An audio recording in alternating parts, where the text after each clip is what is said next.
Rabbil alamin. Nahmaduhu wa nasta'inuhu wa astaghfiruhu wa na'udzu billahi min shururi anfusina wa min sayyiati a'malina. May yahdihillahu fala mudilla lahu wa may yudlilhu fala hadiya lahu. Asyhadu an la ilaha illallah wahdahu la syarika lahu dan nabiyya ba'da amma. Pemirsa konser online yang saya hormati, marilah kita senantiasa mengucapkan syukur kita kehadirat Allah Subhanahu wa taala. Alhamdulillah, dengan rahmat dan kasih sayang Allah Subhanahu wa taala, pada kesempatan ini kita masih diberikan kesehatan. Salawat dan salam tak lupa kita haturkan pada baginda kita Nabi Muhammad sallallahu alaihi wasallam yang senantiasa kita nantikan syafaatnya kelak yang kiamat. Pemirsa usia online yang saya hormati, yang dihormati oleh Allah Subhanahu wa taala. Pada kesempatan yang mulai ini saya akan menyampaikan sebuah kuntum yang berjudul Musibah dan Obat Melawannya.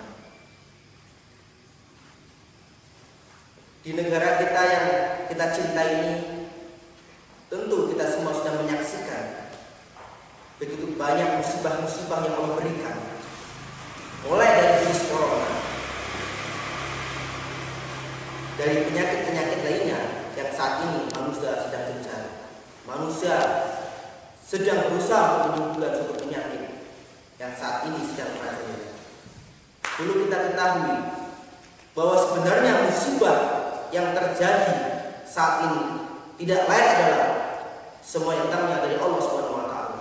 Dan Allah juga yang akan memberikan obat dan penyembuhnya. Maka saya akan mengupas suatu ayat Al-Baqarah 155. Bismillahirrahmanirrahim. Walan nabluwannakum bisay'in minal khawfi wal ju'i wa naqsin minal amwal wa naqsin minal amwali wal anfusi was samarat wa bassiris sabirin. Dan sungguh akan aku berikan cobaan kepadamu, yaitu yang pertama sedikit ketakutan, yang kedua yaitu kelaparan, yang ketiga yaitu kekurangan harta, yang keempat yaitu jiwa, dan yang kelima yaitu buah-buahan. Dan sungguh berikanlah kabar gembira ini bagi orang-orang yang sabar. Dari ayat ini jelas bahwa sebenarnya musibah yang Allah turunkan pada saat ini itu tidak lain adalah yang sudah Allah abadikan di surat Al-Baqarah ayat 155, yaitu kita diuji oleh Allah dengan sedikit ketakutan. Tentu saat ini kita semua sedang mengalami ketakutan yang luar biasa. Orang-orang semuanya berdiam diri di rumah, keluar pun tidak berani. Karena apa? Karena takut adanya wabah virus corona. Tentu semua mengalami punya rasa ketakutan. Yang kedua, Allah menguji dengan sedikit kelaparan. Tentu dengan adanya wabah virus corona ini semua orang ketakutan. Bagaimana nanti kalau ini terjadi berbulan-bulan? Orang akan bingung bagaimana dia mencari nafkah, bagaimana seorang ibu mencari nafkah buat anaknya untuk membiayai sekolah, kuliah dan sebagainya. Semua merasa ketakutan, dan itu hal yang wajar yang kita alami saat ini. Kemudian yang ketiga yaitu kekurangan harta. Tentu semua orang akan mengalami semua.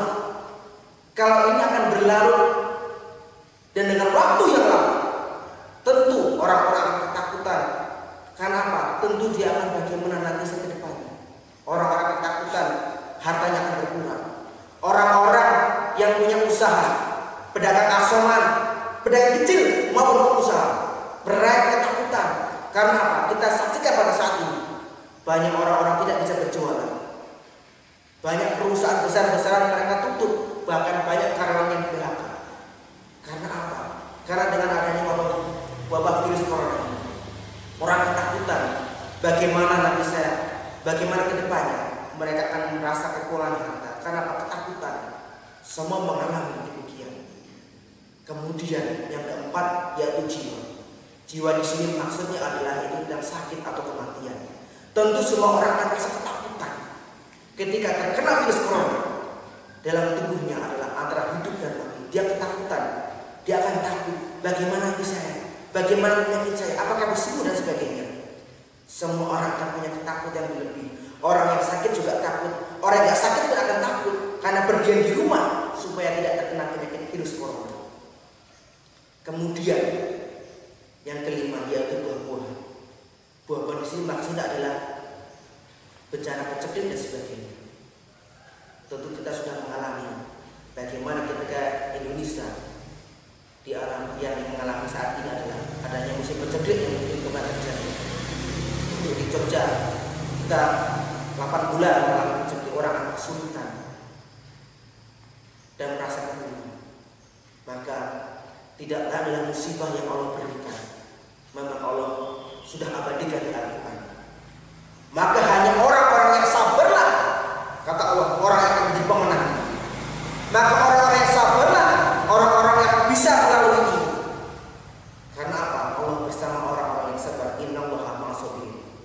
Maka ketika Allah menurunkan musibahnya, maka Allah berikan obat penawar. Sebagaimana Allah firmankan di surah Al-Baqarah ayat 153. Bismillahirrahmanirrahim. Ya ayyuhalladzina amanu ista'inu bis-sabri was-shalah. Innallaha ma'as-sabirin. Wahai orang beriman, jadikanlah sabar dan salatmu sebagai penolong. Sesungguhnya Allah bersama orang-orang yang sabar. Inilah setelah Allah menurunkan musibah tadi, sedikit ketakutan, kelaparan, jiwa, dan buah-buahan. Allah berikan obatnya, yaitu obat yang pertama yang luar biasa, yaitu kita disuruh menjadi orang yang sabar. Sabar itu maksudnya apa? Menerima apa yang diberikan oleh Allah. Karena tidak lain adalah Allah mencintai orang yang sabar. Sabar itu menerima dengan lapang dan dengan tidak berkeluh kesah atau putus asa. Maka kalau kita saat ini kita menjadi orang yang sabar, kita tenang ketika Allah memberikan musibah dengan adanya wabah corona ini, maka kitalah termasuk orang-orang yang akan diberikan kemenangan oleh Allah Subhanahu wa taala. Pemirsa Polsek Online yang saya hormati. Kemudian obat yang kedua adalah kita diperintahkan oleh Allah untuk menjalankan sholat. Sholat yaitu sebuah perintah yang menjadi kewajiban kita, yaitu dengan menjalankan sebuah perintahnya dan menjauhi segala larangan dari Allah Subhanahu wa taala. Ada apa dengan sholat? Subhanallah. Maka disinilah ketika orang sabar kemudian menjalankan sholat, maka Allah akan berikan kemudahan dan obatnya yang luar biasa. Banyak orang ketika terkena penyakit, terkena musibah, mereka sibuk, mereka susah. Bagaimana obatnya? Pada Allah telah berikan obat yang luar biasa, yaitu kita diperintahkan untuk menjalankan sholat. Ada apa dengan sholat? Maka Allah lanjutkan di surat Al-Talaq ayat 2-3. Bismillahirrahmanirrahim.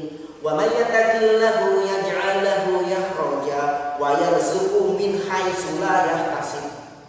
Sesungguhnya barang siapa yang bertakwa kepadaku, maka akan aku beri rezeki dari arah yang tidak bisa rasakan dan dijual.